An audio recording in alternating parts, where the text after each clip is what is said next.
जनाब हमारी यूथ की हम बात करते हैं लेकिन नन्हे बच्चों का भी जिक्र कर लेते हैं। द ग्रोइंग एज जिसमें बच्चे नए नए एक्सपेरिमेंट्स करते हैं, अपनी महारत को, अपने स्किल्स को बेहतर करते हैं। और ऐसे में केन्या के दारकूमत नैरोबी में पाकिस्तान के नन्हे खिलाड़ियों ने एक बार फिर से पाकिस्तान का सर फ़ख्र से बुलंद कर दिया है।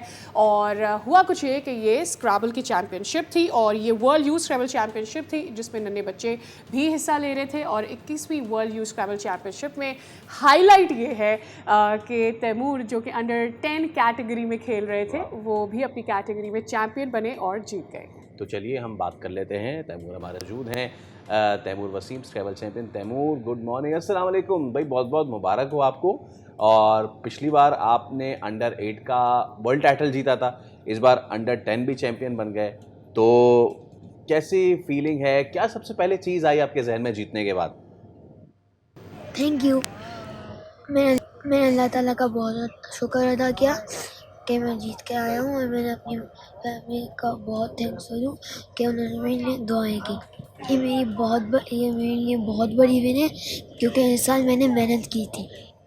अच्छा, इस तरह के इंटरनेशनल मुकाबले होते हैं, मुख्तलिफ कंट्रीज से बेस्ट आए हुए होते हैं, आपके लिए सबसे मुश्किल मुकाबला कौन सा था? सबसे ख़तरनाक मुकाबला था थाईलैंड प्लेयर के साथ। थाईलैंड प्लेयर के साथ मैंने 5 गेम्स खेले, एक जीता और बाकी 4 हारा। हाँ, ख़तरनाक। अच्छा, ये मुझे बताएं कि आपके वालिद वसीम ख़ुद कई मरतबा चैंपियन रह चुके हैं, तो आप दोनों भी करते हैं कंपटीशन स्क्रैबल का, और जीतता कौन है? हम दोनों खेलते हैं। मैं बाबा को बहुत टफ टाइम देता हूँ लेकिन फिर बाबा जीत जाते। ठीक है तैमूर, बाबा से आपने स्क्रैबल के हवाले से सबसे इम्पॉर्टेंट चीज़ क्या सीखी है? किस तरह से जीतना है, मतलब जो आपकी जीत में काम आया हो, वन दैट टिप?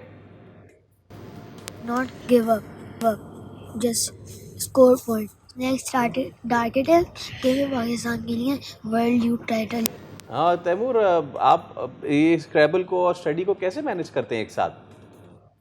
मैं वर्ड स्टडी करता हूँ, हार और फिर मैं पढ़ाई करती। ठीक है तैमूर, बहुत बहुत शुक्रिया आपके वक्त के लिए and we are hoping you all the best for your future.